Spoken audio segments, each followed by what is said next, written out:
Doncs ja.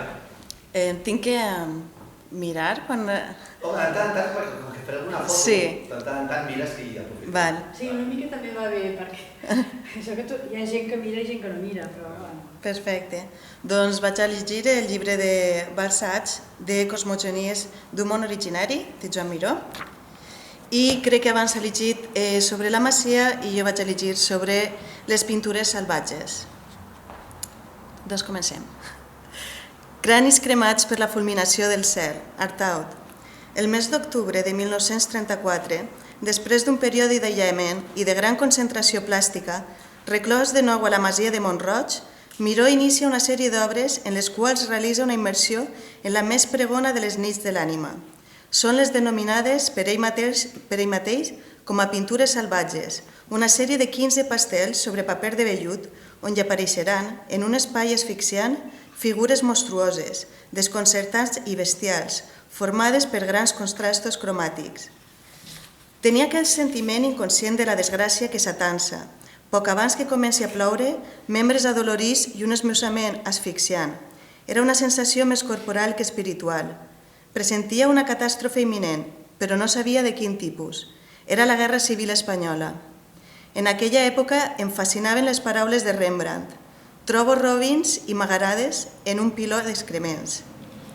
Aquestes pintures presenten una visió descarnada del món, una realitat sentida com una immersió de l'horror i en el misteri de l'existència, una realitat sense transcendència que es descompon i s'agita al nostre davant. Els ulls de Miró s'han dispositat en el que ell reconeix com a fonamental per explicar allò que batega en una realitat sense el diàfan.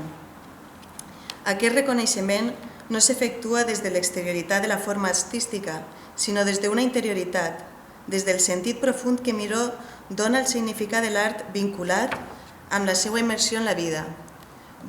Volcanisme és el mot que Pierre de Mandiarguès utilitza per anomenar la violència continguda en Miró en aquestes obres. El mateix Miró parla de l'enorme capacitat de provocació, d'irritació, que pot contenir una cosa tan innocent en aparença com és la pintura. Després sempre m'he recolzat en l'agressivitat, la violència alliberar.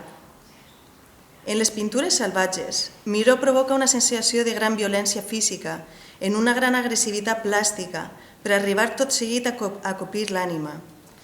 M'esforço per atansar cada vegada més el màxim de claretat, de puixança i d'agressivitat plàstica, és a dir, provocar d'entrada una sensació física per arribar tot seguit a l'ànima. En una atmosfera tèrbola i opressiva apareixen figures solitàries, inflades, que tenen la forma de vísceres, visceralitat de la pintura en una articulació impecable d'òrgans separats. Per Dupin, aquestes pintures mostren el gèmec d'un home ferit o d'un condemnat a mort, una forma de barbàrie desconeguda, el crit, l'esquinçament, la metamorfosi regressiva fins a l'animalitat, l'agressió i la desintegració de la figura humana. Miró va anar, en les seues pintures salvatges, fins al llindar de la bogeria. Aquesta caiguda en l'abisme, caiguda lenta i opressiva en una llum espectral de tons saturats, és un viatge als inferns, un somni que no té fons. Shakespeare, somni d'una nit d'estiu. En aquestes pintures hi ha el terror de la lentitud, especialment de la lentitud de la part inferior del cos.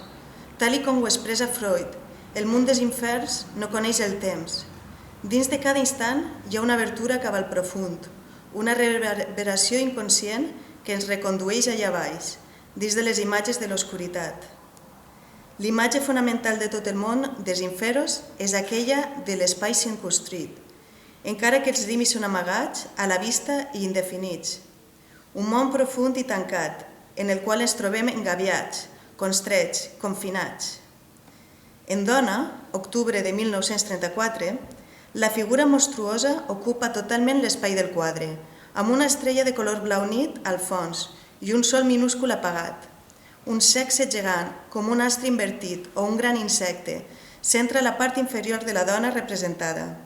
El cos està fragmentat, acoblat, i un gran cap amb la boca oberta, dentada, s'alça contra el no-res i amb dos grans pèls que s'inscriuen en la composició com si fossin talls de dagues afilades. Els colors són intensos i opacs, i en ell es troben tots els recursos o morts dels colors pastel. El mateix succeeix en l'home de la pipa, octubre de 1934. Pintat uns dies després, en una gran fúria creativa, una figura suspesa, deformada, apareix al nostre davant entre un fons glauc, com si fos un gran monyó de carn, amb abscessos i excrements pintats, amb la radicalitat dels colors complementaris. L'home llança una gran flama horitzontal que prové d'una pipa que sosté un cap diminut i que tanca la part superior del quadre. Impossibilitat d'escapatòria. Tensió somorta en l'instant que el cos es transforma. El foc de l'home de la pipa és semblant a les grogues i roges dels àngels de l'Apocalipsi del Beatus de Liebana, col·locats a la part superior de les pàgines il·luminades.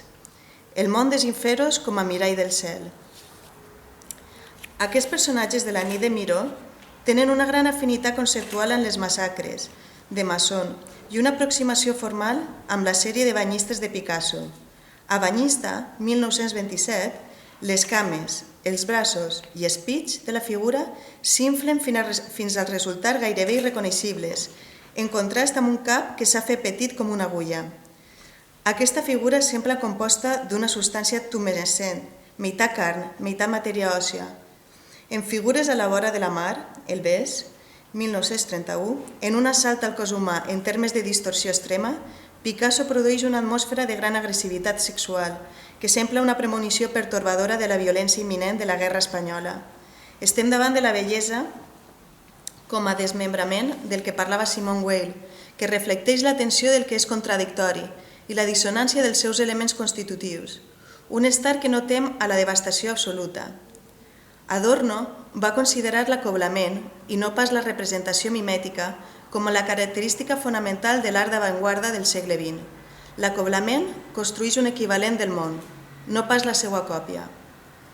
Discorre en paral·lel amb la realitat a la qual es refereix. La seva pretensió no és de copiar, sinó de fer-nos-la veure. En aquest sentit, es construeix com un espai que podem mirar. Però l'acoblament és tan contradictori com penetrant. A la vegada que ens permet contemplar el món, ens allunya d'ell. I precisament perquè ens allunya, ens està permès de contemplar-lo. L'acoblament és estranyament necessari per la proximitat, estranyament de l'ésser humà respecte a si mateix i respecte al món en el que viu. Davant la descomposició de la forma de les figures de Picasso, recompostes en membres autònoms i amb la distància de recursos dels espargamos que li proporciona la seva exactitud, l'angoixa de Miró en aquestes obres apareix molt més punyent sense protecció. Deixa que una última abraçada doni als teus ronyons el vestit enganxós de la mort. Escriu Bataille. La mort de l'ànima fa emergir la violència del cos, la seva imatge inert, bestial, deformada. La Siate Ogni Esperança és escrit a les portes de l'infern de la comèdia de Dant. Estem reclosos en un món sense sortida, un món que Miró suporta sense utilitzar cap dels seus símbols que ens poden catapultar fins a l'infinit. Hem de superar la ràbia i el fàstic, els hem de fer compartir per tal d'elevar i d'eixamplar tant la nostra acció com la nostra moral, escriu René Char. Un dels pintors més propers al món de les pintures salvatges és Francis Bacon, les obres del qual expressen la realitat sentida com una immersió en l'horror i en la violència de l'assistència per desvetllar en l'espectador un duel amb aquesta tensió. El darrer estudi de 3 estudis per a figures a la base d'una crucifixió té grans afinitats amb personatge de Miró. Els òrgans sexuals d'ambdues obres apareixen amb unes cares dentades, dotades de presència animal. En Dona, 1934, Miró construeix una imatge femenina que s'ha convertit en un gran sexe, centrat al vell mig del quadre, obra claustrofòbica que ens acosta figura ajaguda, 1969, del pintor irlandès, i a El davallament de la creu, de Rembrandt, 1633-1634, el qual ens proporciona una gran mutilació òptica en el mateix cos de Crist.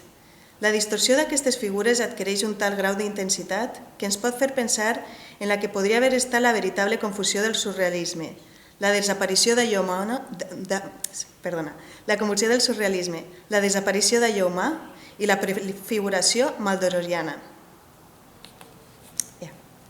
Gràcies.